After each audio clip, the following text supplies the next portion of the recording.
balanti, binubot nga. Dara siguro ka pinangangarian. Oo.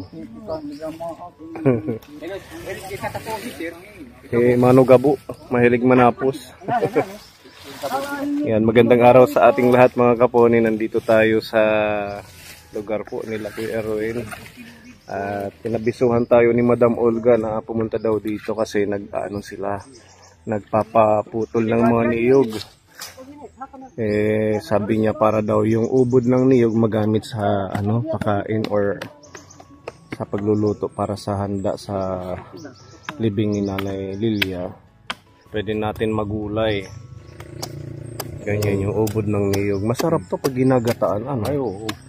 Kahit nga lang papakin mo lang to eh. Matataas.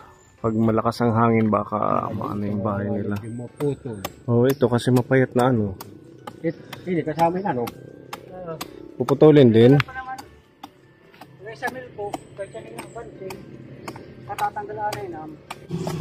Natamaan dun yung garden mo pagbagsak.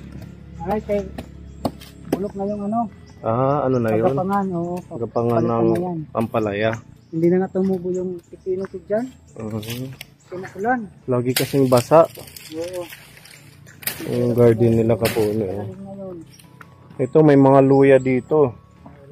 Luya, mani. Daganan ng niyog. Kaso yung iyong papaya na putol. Oo, nabagsakan ng niyog. Tutubo pa yan. Butay namang dito. Oo, yung iba mapapayat Ito na lang Siguro matagal na to Kuya Erwin. Matagal na to. Mga 10 years. Nako, buhay pa yung lolo ko. Oh. Yung lolo ko sa Yung tatay ng sa kanunuan pa. Siguro mga 40 years, 30. Ganun. Ang mapapayat lang sila na klase na niyog. Ito lang yung mapayat. Ayan lang. Hanggang dito. Ilan lang na. Ayun may tidagit, agila. Sungo maya daming bago. Paglapuahin. Oo nga Langitin sungo. Pwede. Bagula. May baon ng niyog para panggatong.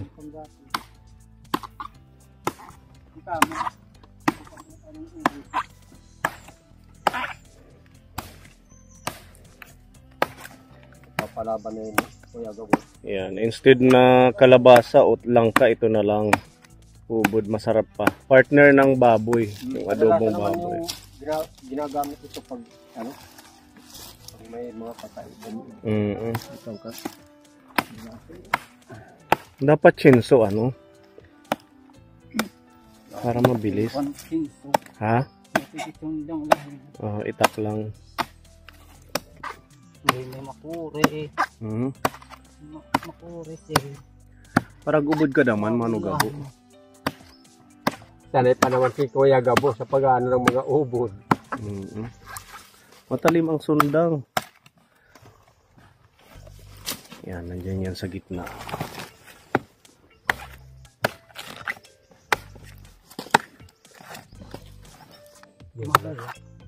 Kasi walang niyog doon masyado.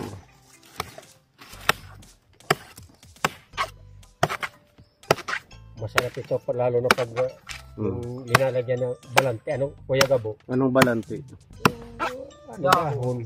Linalagyan pag balante. Mabango-bango. Matamis. Lumulusot nga lang sa ngipin Dumudulas. Buo-buo pa. Manamis-namis listo si Kuya. Naman ito, lalaga muna Nilalaga muna bago gataan. Ganun palang teknik dyan, Mano Gabo. Kailangan natin ng niyog na madami. Yun lang. Bili lang tayo sa merkado.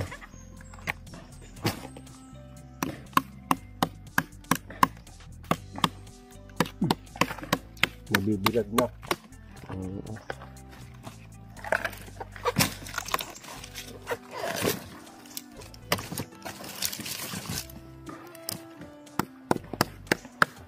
Ayan na yan.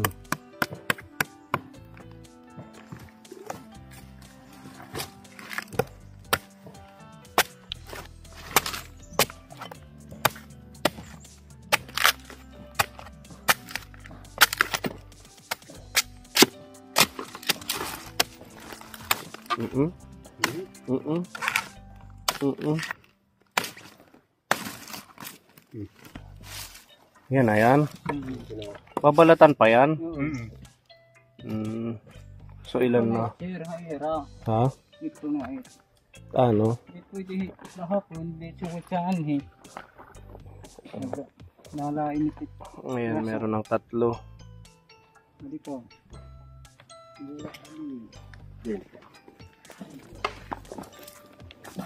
Ayun.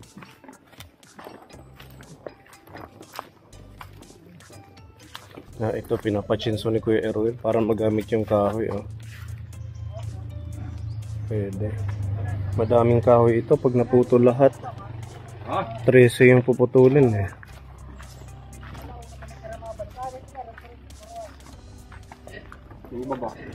Yan, magpakasawa tayo ng buko juice. Ang dami.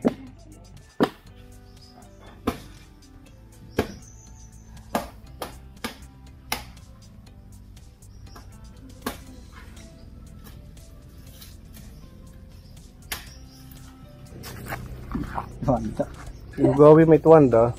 Siya nga ani, warag yung gabo. Okay, yan.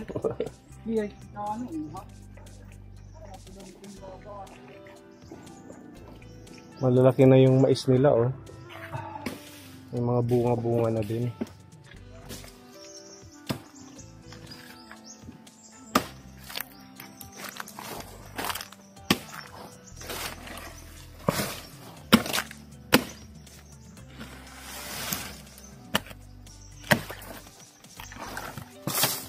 Anong mas masarap? Ubod ng niyog o ubod ng bamboo?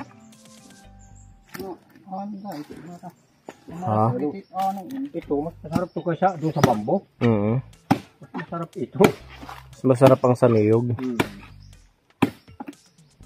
Meron pa yan yung ubod bagsang. Ayun. Yung medyo mapait-pait. Mapait-pait ano? Masustansya yun. Ganda ng ano nila Madam Olga ng kapaligiran, green na green oh. Yan. Talagang kailangan putulin yung mga itong matatandang niyog na kasi kagaya nung sa bahay ni Tatay Levi, di ba? Nabagsakan. Kaya para safe mahangin na paman din, maulan-ulan na. Okay na din yan na putulin na lang. Tsaka pag natanggal yung ibang niyog dyan, magkakaroon ng ano, sunlight. Magiging okay yung tubo ng mga tanim dyan. Palitan na lang nila ng mga ano, rambutan, lansones, kung ano yung pwede dyan.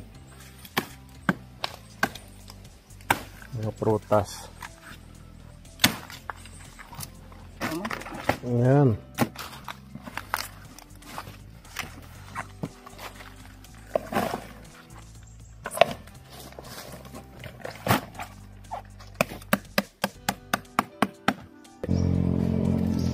Pero yun parang libro-libro, di ba? Yan na yan kaboni. Parang crunchy-crunchy.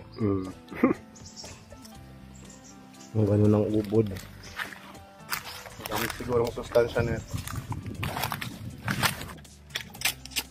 Ito. Let's go. Masarap.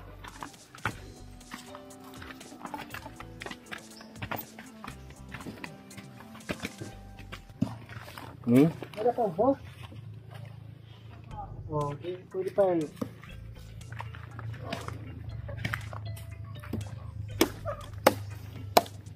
Bagong gawa mo to, Kuya Erwin. Oo. Ay, mga 2 linggo na yan. Ano yung mga pato? Pato at saka yung mga manok ko. Galing, no? Malawak yung kanilang takbuhan. Meron silang bagong ano dito. Mga alaga. Mga pato at saka manok sama-sama dito. Yan, mga heritage chicken. Tapos meron siyang pato na 5.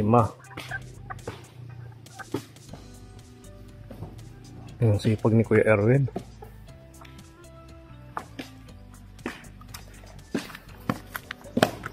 Bida mo itim kita itinarabahog, ares kaduhi kagaano. Sa isa-isa, hanggat maka, ano na lang. Basta pwedeng magawa ano. Ganyan.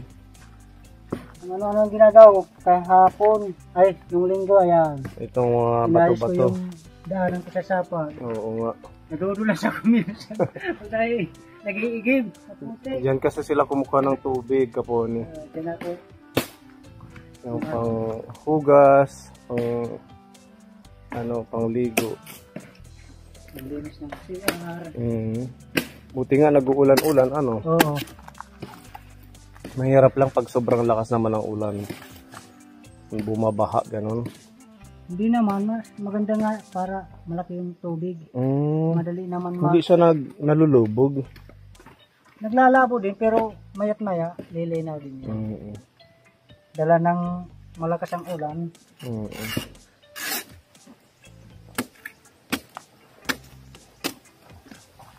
Gagawin ko pa yan ng kubo. Oo, para meron Yung silang... alam ko, ayan yung mga sinira ko doon sa bahay. Ay, yung dati yung bahay. Para meron silang silungan. May silungan at saka may paitlogan. Malawak tong kulungan mo ng manok. Saka pato. Luluwagan ko pa nga kung ano na yung yung naputo na yung mga nyog. Oo. Doon ko sana palalawakin. Kahit mga 50 na manok dyan, ano? Karga yan, oh. Kasi yan, malawak eh. Tapos yung ano ni Tatay Guti, wala na, no? Wala na. Hindi niya na nalagyan. Yung kulungan Wala ng... nang panglagay. Wala nang panglagay. Hindi pa rin siya umuwi. Andito na, sir. Andito na? Uwi na, oo. Kailan pa? Mga isang linggo na. Tatay Byron, umuwi Kasi na pala. Papa-opera siya. Matloban, sabi. Yun ang sabi sa akin. Kailangan niya magpa-opera. Hindi siya pwede muna magtrabaho. Kasi may bukol pa yun, di ba? Yung kahita niya.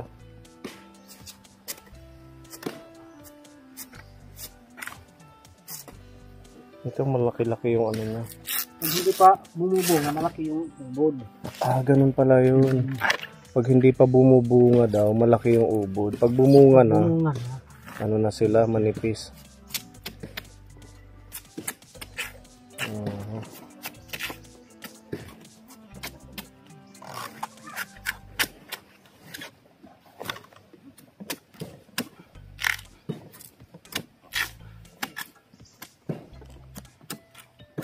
Mabaligpatan magchichinso. Yun ang alauna.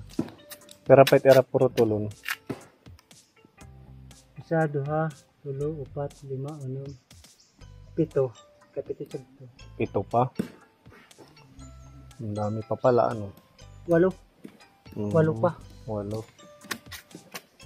Walang marag na. Oo nga. Lumiwanag na.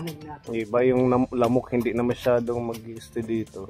Madali yan tumubo ng mga ano ko. Mga halaman. Prutas. Mga prutas dyan. Yun ang sadya ko, pinaputol ko para prutas dito sa ilalim. Oo. Kasi kung may niyog, Kung hindi siya... nyog, hindi masyado tutubo. Hindi naaarawan. Saka delikado sa bayo yung nyog. Yung Mm. prutas, hindi gano'ng delikado. Kasi Di ba yung kay Tatay Libby? Nadaganon. oo, sayang ano. Kakagawa lang tapos biglang nasira. Kaya sabi ko, tutuloyin ko na kayong mga nyog na ito para Oo. Palitan na lang ng mga prutas. yun ang ito. May ano pa ako dyan, punla na prutas. Marami pa yan. Mga rambutan, ganun. Oo, yan, rambutan yan. Meron dyan rambutan. Ito. Yung langka ko doon, dinipat ko doon. Kasi nandun sa harapan. Ewan ko kung mabuhay yan. Nalayot na pa naman. Mabubuhay yan. Langka, mahal ang langka ngayon. At saka masustansya pala yan. Pinanood ko kay Doc Willie Ong. Masarap talaga kapag minsan kumakain ako sa bayan. Yan, kasama langka.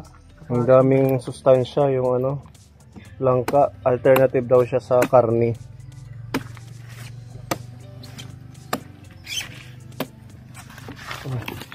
Kalupihan. Ega. Hindi natin ko. Kanin mga lubi. Oo. Ganyan ang pag-uubod kapuni. Kailangan matalim yung sundang na gagamitin mo.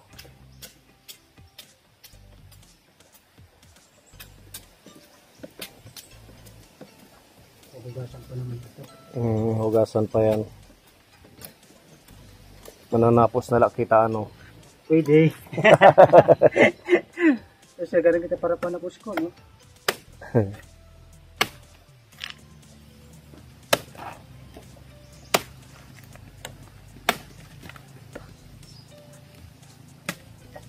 Okay na dyan, Mano Gabo.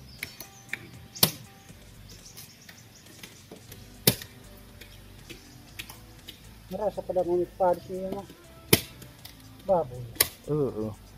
Sa tingin part mo, lagi natutungkod mo.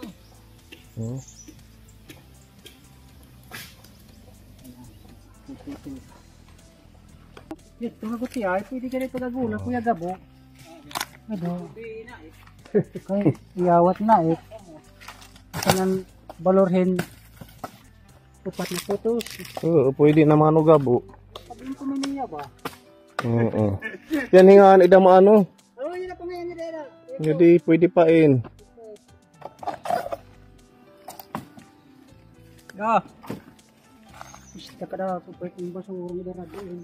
Tanggalit basura. Para anong ibakbakan dito. Makakasigutit Mano Gabo. Grabe, ang laki na ni Olga, oh. Panganganak na to. Sana madaming biik para bawing-bawi sila, Madam Olga.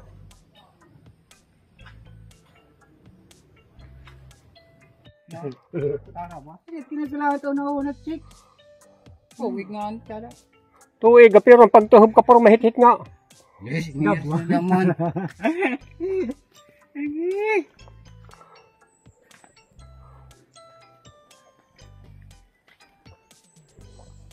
Tamis. Kumang tamis siya ni ano? Ano siya damay, nanadi naman siya sa magasa, sa tanmartan siya ito. Inarinom niya. Di ko niya na pag-iisga niya, hindi ka nga dahit may mani. Natalik ko dala nga ni ah. Para may tasawang. Tanong na lang nga. Mani. Wala ka na nga balik niya ang mani.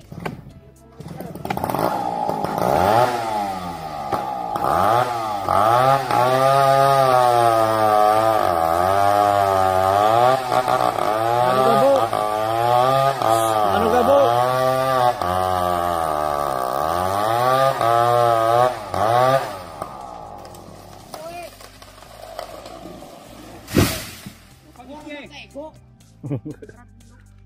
Iniskip man. Inaskipan na ano? Ano wala ka piit? Iniskipan man eh. Ha, bukong lang ko ito. 10. Ha? O, bukas na lang natin anuhin. Babalikan. Babalikan namin, Madam Olga, kay may mission pa. Opo. Paglalagaon laan ay it, paglalapwaham tapos roromosong katiba magkakagod pag igigisa na siya nagpagkano sarap yan. So anuhin mo na siya, Lalagain. lalagain. Tapos tatanggalin yung katas. Tapos igigisa sa ano sa Gata. gata. Okay, sige, bukas na lang yung iba. Kaya magme-mission pa tayo. Ay, oo, bukas pala ha. Bukas tulong-tulong tayo sa pagluto. Pwede to dalhin bukas na lang siguro. Oo, bukas na lang yan. Yun naman ang tricycle ni Kuya Ero. Diyan na muna. Kaya tinakpang ko lang Diretso na doon sa kanila. Oo. Tapos Kuya Gabo, pupunta kayo dito para makuha pa yung iba. Kaya nga Para mas masigurado, mas madami. tinakpang ko lang para di masyadong maarawan. Thank you ha, Madam Olga. Opo. At least meron gulay sa ano, pagkain. Mas masarap kasi itong may gulay saka Oo, adobo bagay yan. bagay. Wala kang duty. Wala po, nakalib po ako. Wow, sana all Ngayon lang. naglili. Tapos bukas, live sana ako kasi paparikul ko para may magamit na naman ako sa next year. Oo nga, no. Pero nasira yung pananim ko na iba. Nasira ano. Okay lang yan. Kaysa naman yung bahay ko yung masira, okay lang yan. Kaso ito nag-aagnas na din, ano? Ang lupa. Magsimula na. Ito, maglalaglagan na. Kailangan mariprapan dun sa baba, yung Okay bato-bato. lang yan, ano na lang namin. Buti ito na semento na rin, maganda na. Ayan. Ganda, Madam Olga. Yan na lang yung ano, kahit doon hanggang doon lang, okay na yan basta floringan yan dyan lahat. Listo mag-ubod si Kuya Gabo. Pwede na natin itong tawaging Boy Ubod. Boy Ubod. Ubod na. Ubod ng... Uwi. Listo. O sige. Safe na dito. Pwede ka na maglagay ng motor. Sementohin mo lang dito. Meron pa. Saan? Ito. Wala namang bunga. Ano pa yan? Wala Maliit pa. Oo. Okay, bye-bye. Sige, ingat kayo.